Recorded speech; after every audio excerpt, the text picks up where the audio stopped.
Et si je vous disais qu'avec une simple photo que vous postez sur vos réseaux sociaux, je peux savoir où vous habitez, quand vous êtes en vacances et même à quoi ressemble votre bureau? Et si je vous disais qu'en analysant les offres d'emploi de votre entreprise, un concurrent peut deviner votre stratégie pour les 5 prochaines années? Bonjour et bienvenue, aujourd'hui je vais vous parler de l'OSINT. Si vous n'avez jamais entendu ce terme, ne vous inquiétez pas.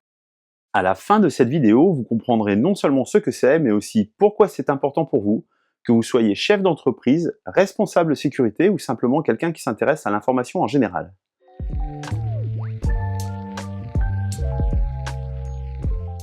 OSINT, c'est l'acronyme d'Open Source Intelligence. En français, on parle de renseignements d'origine source ouverte. Une quantité énorme d'informations utiles pour prendre des décisions importantes est disponible publiquement sur Internet. Nous allons voir ensemble ce qu'est vraiment l'OSINT, pourquoi c'est devenu incontournable, mais aussi quels sont les risques. Car oui, si vous pouvez utiliser ces techniques, d'autres peuvent les utiliser contre vous. Et contrairement à ce qu'on pourrait penser, ce n'est pas réservé aux espions ou aux hackers.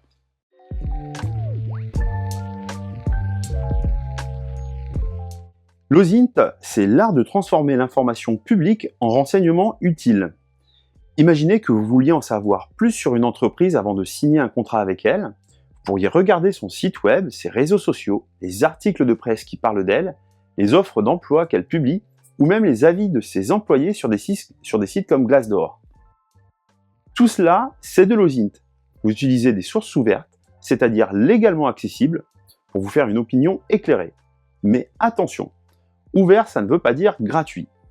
Une source ouverte, c'est simplement une source à laquelle vous pouvez accéder sans enfreindre la loi. Ça peut être un article payant dans un journal, une base de données gouvernementale, ou même un rapport d'entreprise. La différence fondamentale avec l'espionnage, c'est qu'en OSINT, on ne vole rien. On exploite intelligemment ce qui est déjà visible, mais que peu de gens savent voir.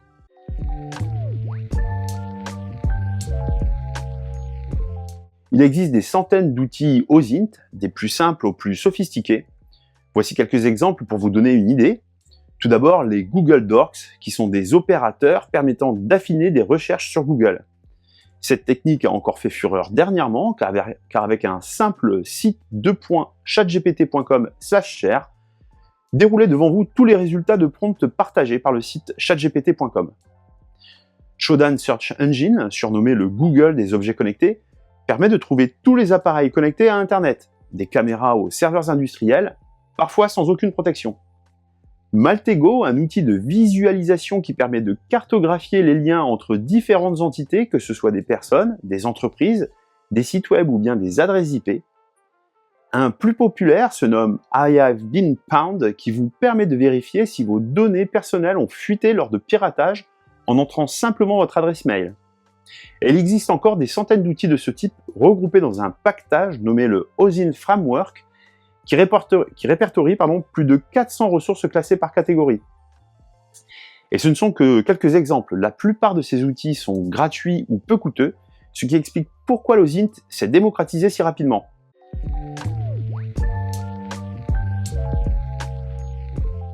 Avoir les outils ne suffit pas. L'OSINT, c'est avant tout une méthodologie qui se déroule généralement en quelques étapes simples.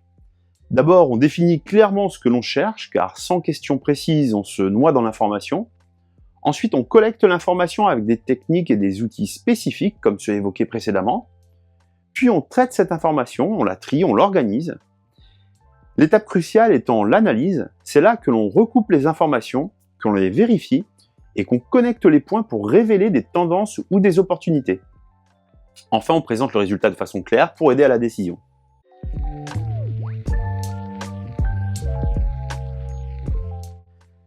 Pour que vous compreniez vraiment la puissance de cette approche, laissez-moi vous raconter l'histoire de Sarah. C'est un exemple fictif, mais basé sur des techniques réelles. Sarah est consultante en cybersécurité.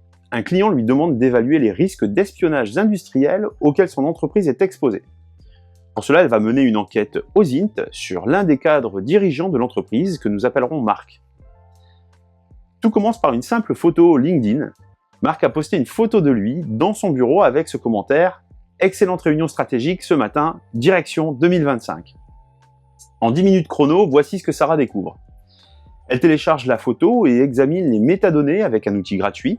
Elle découvre que la photo a été prise avec un iPhone 14 Pro le mardi à 9h47 et surtout elle contient les coordonnées GPS exactes du bureau.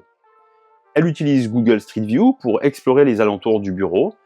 Elle identifie un café en face de l'immeuble avec une terrasse qui offre une vue directe sur les fenêtres du bureau de Marc. En zoomant sur la photo LinkedIn, elle remarque des détails dans l'arrière-plan.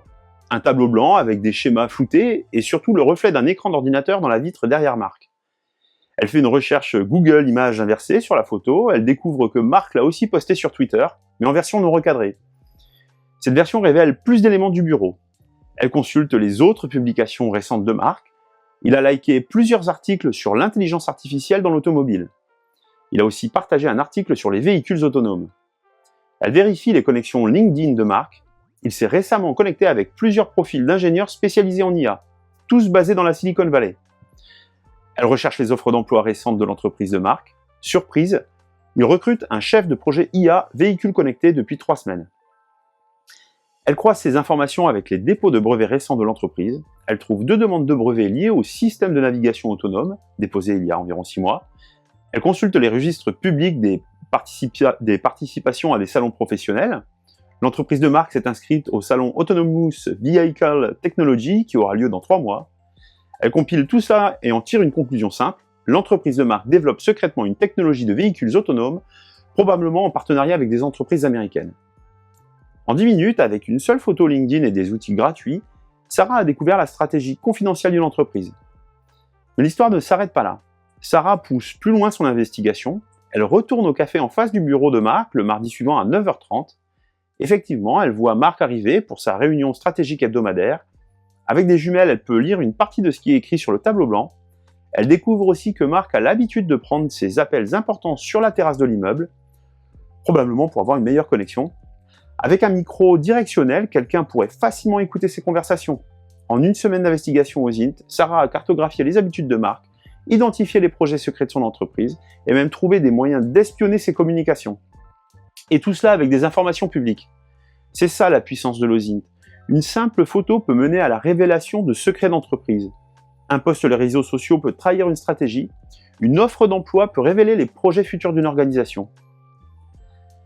Maintenant, imaginez que Sarah ne soit pas une consultante bienveillante, mais un concurrent, un cybercriminel ou un agent d'un État étranger.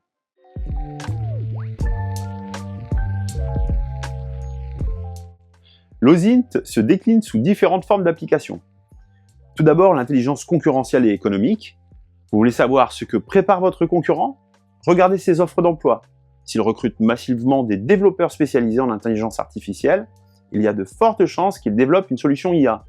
S'il cherche un responsable marketing pour l'Asie, il prépare probablement son expansion sur ce marché. Dans le cadre d'une due diligence, par exemple, avant d'investir dans une entreprise ou de signer un partenariat, l'OSINT vous permet de vérifier sa réputation. Vous pouvez découvrir des litiges passés, des liens avec des entités sanctionnées ou des signaux faibles de difficultés financières. Concernant la cybersécurité, en surveillant les forums de hackers ou les sites de vente de données volées, vous pouvez découvrir si les informations de votre entreprise ont fuité avant même que vos clients ne s'en aperçoivent. En termes d'ingénierie sociale, en collectant des informations sur vos employés, leurs centres d'intérêt, leurs habitudes, leurs réseaux, un attaquant peut créer des emails de phishing ultra personnalisés et très convaincants. Enfin, pour la désinformation, l'OSINT peut être utilisé pour créer et diffuser de fausses informations visant à nuire à votre réputation ou à manipuler vos décisions. Le monde de l'OSINT évolue rapidement et il faut s'y préparer. L'intelligence artificielle va révolutionner cette discipline. Des algorithmes pourront analyser des volumes de données gigantesques, détecter des signaux faibles invisibles à l'œil humain. Les objets connectés, montres, voitures, capteurs industriels deviennent des sources d'informations massives. Chaque appareil connecté peut révéler des informations sur son propriétaire ou son environnement.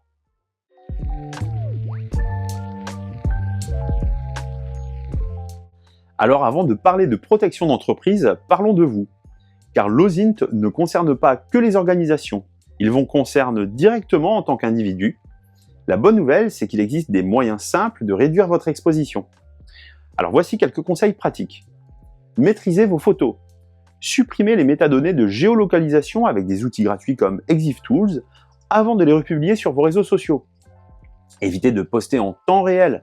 Partagez vos photos de vacances après votre retour, pas pendant. Révisez vos paramètres de confidentialité sur Facebook, LinkedIn ou bien Instagram.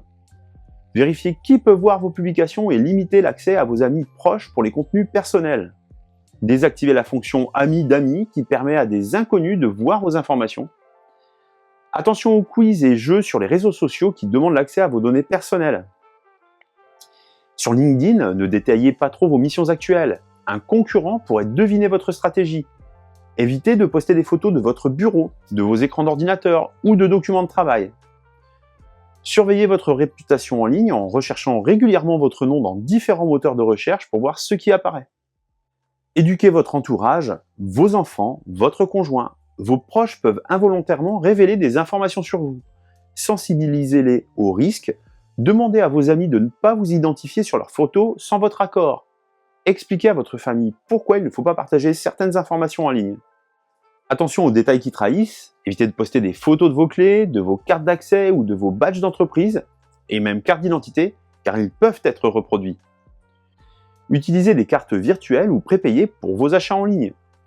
Évitez de lier tous vos comptes à la même adresse mail principale. Méfiez-vous des programmes de fidélité qui tracent vos habitudes de consommation. Lisez les conditions d'utilisation des applications avant de les installer, surtout celles qui demandent l'accès à vos contacts ou votre localisation.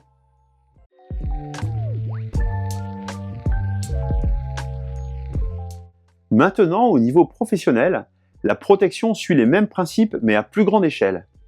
Faites un audit de votre exposition. Que peut-on savoir sur votre entreprise en cherchant sur Internet? Quelles informations sensibles sont visibles sur votre site web? Que révèlent les profils de vos employés sur les réseaux sociaux? Mettez en place une politique de communication claire. Définissez ce qui peut être partagé publiquement et ce qui ne peut pas l'être. Formez vos équipes. Une simple photo prise lors d'un événement peut révéler des informations stratégiques. Nettoyez vos données publiques. Supprimez les métadonnées de vos documents. Anonymisez les informations techniques. Révisez tout ce qui est accessible sur votre site. Surveillez ce qui est dit sur vous. Mettez en place une veille pour détecter les mentions de votre entreprise, les tentatives de reconnaissance ou les fuites de données. Préparez-vous à gérer les crises. Que faire si une information sensible fuite? Ayez un plan de réponse clair.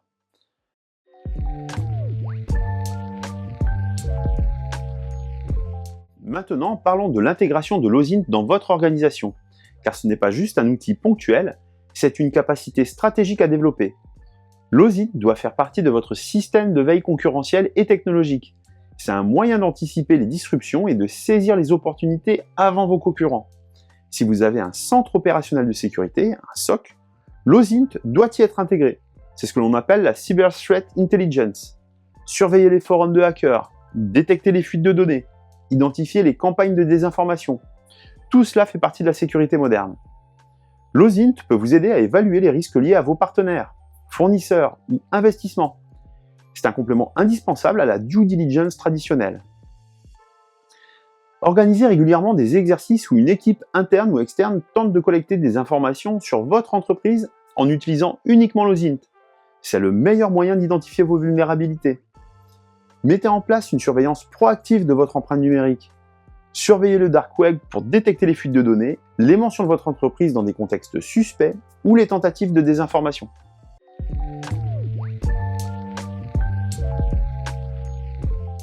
Pour conclure, voici les points essentiels à retenir. L'OSINT n'est pas de l'espionnage, c'est l'exploitation intelligente d'informations publiques pour éclairer vos décisions. C'est un outil puissant qui peut vous donner un avantage concurrentiel énorme, mais qui peut aussi être utilisé contre vous. L'avenir appartient à ceux qui sauront maîtriser ces techniques tout en se protégeant contre leur utilisation malveillante. Ce n'est pas une question de technologie, c'est une question de culture d'entreprise. Cela nécessite l'implication de tous, de la direction à chaque collaborateur.